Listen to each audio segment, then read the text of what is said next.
Hello students, I hope you all are good and safe at home. Welcome all of you in class 11th and all the best for your bright future. I am Khushbu Singh Sisodia, your biology teacher. So let's start your online classes from today. So our first topic is Introduction to Biology. Biology. What is biology? Study of life and living organism. अगर हम life और living organism की study करते हैं तो उसे क्या कहा जाता है? Biology. Biology is mainly divided into two branches. Biology को मेनली टू ब्रांचेस में डिवाइड किया गया है, botany and zoology. What is botany? Study of plants is known as botany and study of animals is known as zoology.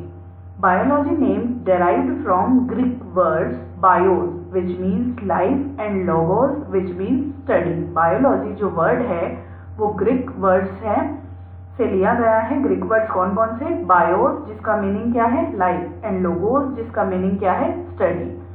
Biologists study the structure, function, growth, origin, evolution and distribution of living organism. जितने भी biologists हैं वो biology जब study करते हैं तो उसमें वो क्या क्या पढ़ते हैं? Structure, function, growth, origin, evolution and distribution of living organism. Next है इंपॉर्टेंस ऑफ बायोलॉजी. बायोलॉजी की क्या इंपॉर्टेंस है, यानी बायोलॉजी किस चीज में हमें हेल्प करती है, हमें बायोलॉजी क्यों पढ़नी चाहिए? As a field of science biology helps us to understand the living world. Biology हमें किस में हेल्प करती है? लिविंग वर्ल्ड को समझने में. And it allows humans to better understand their bodies. Humans को अलाउ करती हैं कि आप अपनी बॉडी को अच्छे से समझ सकें, यानी जो आपका बॉडी स्ट्रक्चर है वो कैसा है और कैसे उसकी सारी फंक्शनिंग होती है. Their resources and potential threats in the environment. हमारे जो भी रिसोर्सेज हैं, यानी हमें जो भी फूड प्रोवाइड किया जाता है वो फूड कहाँ से आता है उसके बारे में भी हम बायोलॉजी में पढ़ सकते हैं. Potential threats in the environment, जितने भी थ्रेट्स हैं, हमें किन किन चीज़ों से एनवायरमेंट में खतरा है उसके बारे में भी हमें कौन बताता है? बायोलॉजी. नेक्स्ट मैं आपको कुछ इंपॉर्टेंट थिंग्स बताना चाहती हूँ. फादर ऑफ बायोलॉजी कौन है? एरिस्टोटल. फादर ऑफ जूलॉजी कौन है?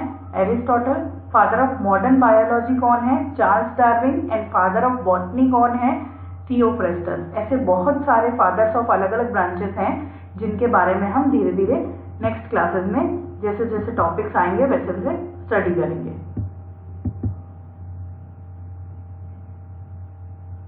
नेक्स्ट हम चैप्टर फर्स्ट स्टार्ट करने जा रहे हैं. चैप्टर फर्स्ट से पहले यूनिट फर्स्ट स्टार्ट करने जा रहे हैं जिसमें 4 चैप्टर है. मैं आपको बेसिकली बता रही हूँ कि हम यूनिट फर्स्ट जो स्टार्ट कर रहे हैं डाइवर्सिटी इन लिविंग वर्ल्ड, उसमें हमें 4 चैप्टर्स पढ़ने हैं. 4 चैप्टर्स कौन कौन से? The living world, biological classification, plant kingdom and animal kingdom. तो आज हम कौन सा फर्स्ट चैप्टर स्टार्ट करने जा रहे हैं? Living world. The living world. The earth is a home of about 8.7 million species of living beings. जो अर्थ है वो कितनी स्पीशीज का होम है? 8.7 मिलियन स्पीशीज का. यानी हमारे अर्थ पे टोटल कितनी स्पीशीज रहती हैं? 8.7 million. Living beings are found in varied habitats like mountains, oceans, forests, lakes, deserts and even hot water springs. ये जितने भी living beings हैं या जितनी भी species हैं सब अलग अलग habitats में रहती हैं. Habitats क्या होता है? Habitats वो place या वो area जहाँ पे कोई भी species या कोई भी animal रहता है वो क्या कहलाता है? उसका habitat. जैसे हमारा जो habitat है human beings का वो क्या है? Terrestrial. ऐसे ही और भी बहुत सारे हैबिटाट्स होते हैं जैसे mountains, oceans, forest, lake, desert और हॉट वाटर स्प्रिंग्स. ये सारे हैबिटाट्स में अलग अलग स्पीशीज रहती हैं. These show both intra as well as inter specific ecological conflicts as well as cooperative interaction. ये जितने भी स्पीशीज हैं और इन सारे हैबिटाट्स में जो अलग अलग स्पीशीज रहती हैं वो आपस में एक दूसरे के लिए क्या होती है? हार्मफुल भी होती है और कोऑपरेटिव भी होती है. यानी एक दूसरे की हेल्प भी करती है सर्वाइव करने के लिए और एक दूसरे को सर्वाइव नहीं भी करने देती है. नेक्स्ट टॉपिक है हमारा व्हाट इज लिविंग. लिविंग क्या है? Living is something that is alive. Living क्या है? कुछ भी थिंग जो कि क्या है? Alive. Something that can grow, move, reproduce, respire and carry out various cellular activities. ऐसी कोई भी थिंग जो ग्रो कर सकती है, मूव कर सकती है, रिप्रोडक्शन कर सकती है, रेस्पिरेशन कर सकती है यानी ब्रीदिंग कर सकती है, और क्या कर सकती है, दूसरी सेल्यूलर एक्टिविटीज को कर सकती है। To understand what is living we need to look into the features of a living things in details. यहाँ पे देखिए एक इमेज में बहुत सारे लिविंग जो थिंग्स है वो दिखा रखी है, जैसे ट्री है, क्रैब है, एलिफेंट है, बी है, प्लांट है, कॉर्न है, पिजन है, फ्लावर्स है, माउस, शेप, स्पाइडर, ये सारी क्या है, living things. Living things are made up of cells and are capable of carrying out various cellular activities. Living things क्या होती हैं, सेल से बनी हुई होती हैं और ये सारी सेल्यूलर एक्टिविटीज बहुत सारी सेल्यूलर एक्टिविटीज करने में कैपेबल होती है। The different features of living things are mention below. Living things के जो अलग अलग फीचर्स हैं वो यहाँ इमेज में दे रखे हैं। देखिए आप क्या क्या कैरेक्टरिस्टिक्स हैं।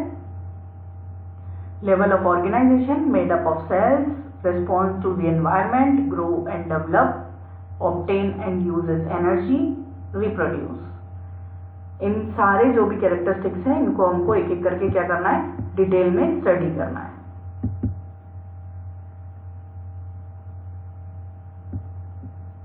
Characteristics of living things. First क्या है, ग्रोथ। ग्रोथ के बारे में आप सब जानते हैं। आप सब लोग एक टाइम पे क्या थे, छोटे से बेबी थे, लेकिन अब आप सब लोग क्या है, एक ग्रोथ चिल्ड्रन। ठीक है, तो फर्स्ट जो है वो क्या है हमारा, growth. Growth is seen in all living things. It involves using food to produce new cells. The permanent increase in cell number and size is called growth. Growth क्या होता है कि सेल के नंबर में और सेल के size में जो परमानेंट इंक्रीज होता है। परमानेंट इंक्रीज का मतलब कि वापस से उसे डिक्रीज नहीं किया जा सकता, वो क्या कहलाती है, ग्रोथ।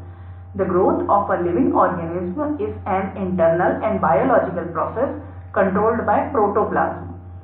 Growth क्या है, लिविंग ऑर्गेनिज्म का इंटरनल और बायोलॉजिकल प्रोसेस है जो कि किसके थ्रू कंट्रोल होता है, प्रोटोप्लाज्म। प्रोटोप्लाज्म क्या होता है, आप सबने सेल पढ़ा होगा 9th क्लास में आई थिंक।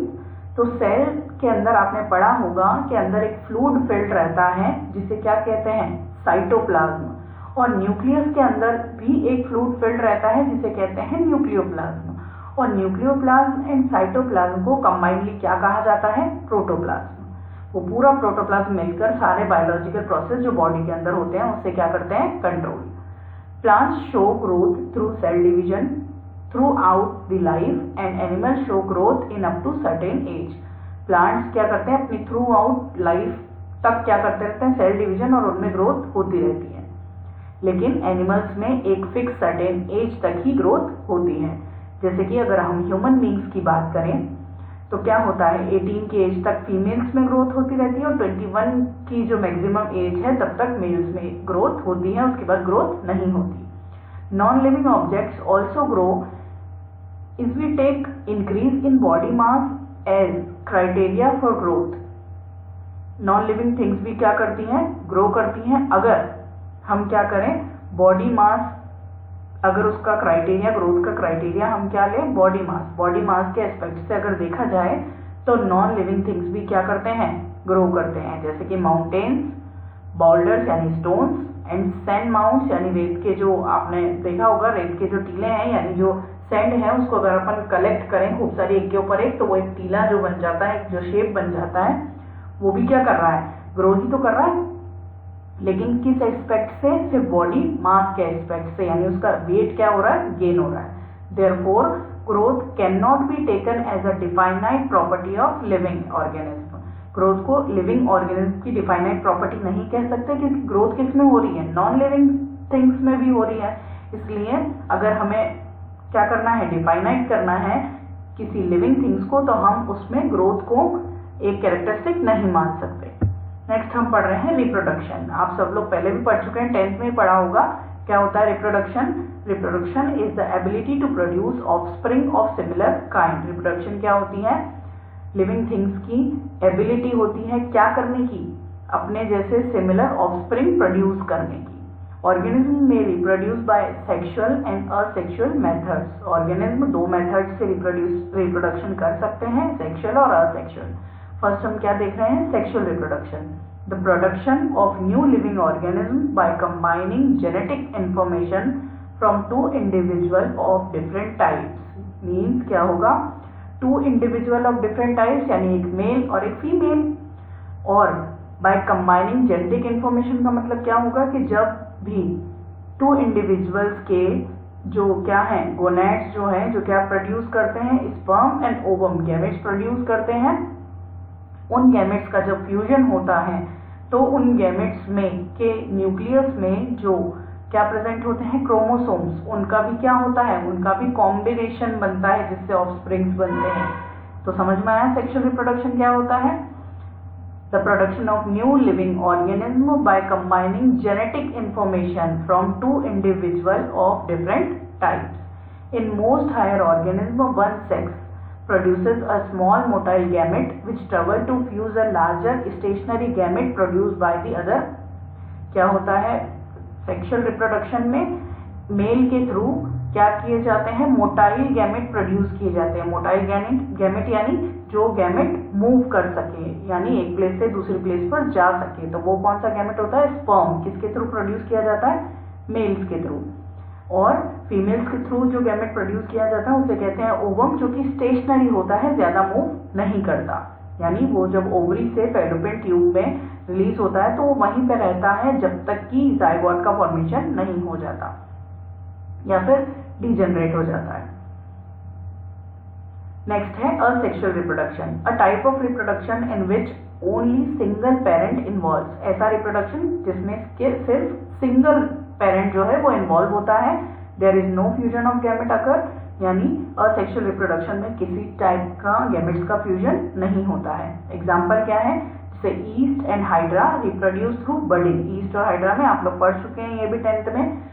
बर्डिंग के थ्रू क्या होता है, असेक्सुअल रिप्रोडक्शन। और रीजनरेशन किसमें होता है, प्लेनेरिया में। Fragmentation is very common in fungi and some algae. जैसे फ्रेगमेंटेशन किन में होता है, फंजाई और एल्गी में। अब ये क्या थे, असेक्सुअल रिप्रोडक्शन के कुछ टाइप्स थे। जैसे बर्डिंग तो आपने मतलब ये सारे टाइप्स वैसे आपने पढ़ रखे हैं, पर मैं एक बार फिर से बता देती हूँ। बर्डिंग क्या होता है कि अगर एक आउटग्रोथ यानी जो पेरेंट है उसी की बॉडी से एक आउटग्रोथ के फॉर्म में बर्ड जनरेट होती है, वो बर्ड फिर उनकी बॉडी से अलग होकर के एक न्यू इंडिविजुअल को डेवलप करती है, तो वो क्या इस टाइप का रिप्रोडक्शन क्या कहलाता है, बर्डिंग। जैसे कि ईस्ट और हाइड्रा में होता है। रीजनरेशन क्या होता है, जैसे प्लेनेरिया में होता है। अगर हम प्लेनेरिया के बहुत सारे पीसेस कर दें तो वो क्या करेगा, जैसे कि हमने प्लेनेरिया को अपर साइड से और लोअर साइड से दोनों से कट लगा दिया, तो क्या करेगा, ईच पीस उसका जो है वो रीजनरेट कर लेगा अपनी बॉडी को और नया प्लेनेरिया डेवलप कर लेगा। फ्रेगमेंटेशन भी जस्ट सिमिलर ही होता है। मतलब हमने क्या किया, किसी भी ऑर्गेनिज्म को बहुत सारे पीसेस में कट कर दिया और उसका ईच एंड एवरी पीस क्या करेगा, नया डेवलप कर लेगा ऑर्गेनिज्म पूरा, जैसे कि फंजाई और एल्गीज में होता है। There are many organism which do not reproduce. बहुत सारे ऐसे ऑर्गेनिज्म जो है जो रिप्रोडक्शन करने में केपेबल नहीं होते, जैसे म्यूल्स के बारे में आप सब जानते हैं। स्टेराइल वर्कर्स, बीज, ये किसकी स्पीशीज होती है, या हनी बी, आपने हनी बी के बारे में सबने सुना होगा। तो उसमें जो वर्कर्स होते हैं वो स्टेराइल होते हैं, यानी वो रिप्रोडक्शन नहीं कर सकते। इनफर्टाइल ह्यूमन कपल्स, कुछ ह्यूमन कपल्स ऐसे भी होते हैं जो रिप्रोडक्शन करने में केपेबल नहीं होते। Hence reproduction also can not B an inclusive defining characteristic of living organism. Reproduction भी डिफाइनिंग कैरेक्टरिस्टिक नहीं है। क्यों? क्योंकि कुछ तो ऐसे ऑर्गेनिज्म है ही लिविंग ऑर्गेनिज्म जो क्या नहीं कर सकते, रिप्रोडक्शन। इसलिए हमें लिविंग ऑर्गेनिज्म को डिफाइन करने के लिए रिप्रोडक्शन भी हम चूज नहीं कर सकते। नेक्स्ट हमारा टॉपिक है metabolism. The protoplasm of a living organism is formed of different types of biomolecules which are continuously consumed or synthesized or interchanged by various types of chemical reaction।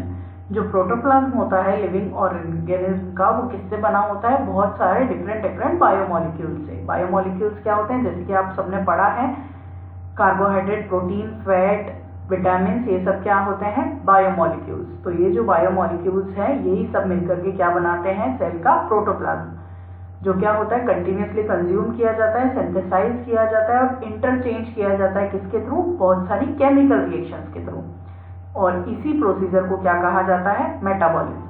All organism use a source of energy for their metabolic activities. सारे organism अपनी metabolic activities के लिए energy use में लेते हैं। Some organism capture energy from sun, जैसे कि हम फोटोसिंथेसिस की अगर बात करें तो प्लांट्स क्या करते हैं, जो एनर्जी है वो किससे लेते हैं? सन से। और फिर क्या करते हैं, सन से जो एनर्जी आ रही है वो कौन सी होती है? Photon energy. उसे कन्वर्ट करते हैं प्लांट कौन सी एनर्जी में? केमिकल एनर्जी में, और फिर उसे फूड में स्टोर करते हैं, फूड के फॉर्म में। Other use chemical energy in molecules they take in as food. Cellular respiration में जैसा कि होता है, सेल्यूलर रेस्पिरेशन में क्या होता है, केमिकल एनर्जी के जो मॉलिक्यूल्स हैं उनसे, मतलब जो मॉलिक्यूल्स हैं उन्हें डायरेक्टली इंजेस्ट कर लिया जाता है। There are two types of metabolism. Metabolism के दो टाइप्स हैं, एनाबॉलिज्म एंड कैटाबॉलिज्म। अब दोनों देखते हैं अपन क्या होता है। सबसे पहले anabolism, the synthesis of complex molecules in living organism from simpler ones, यानी कॉम्प्लेक्स मॉलिक्यूल्स का फॉर्म होना सिंपलेस्ट वन से क्या कहलाता है? Anabolism. Together with the storage of energy, और क्या हो, एनर्जी का स्टोरेशन हो। ये किस टाइप का मेटाबॉलिज्म होता है? कंस्ट्रक्टिव, यानी इसमें कुछ ना कुछ फॉर्म होगा। अगर कोई चीज फॉर्म हो रही है तो वो क्या है? एनाबॉलिज्म।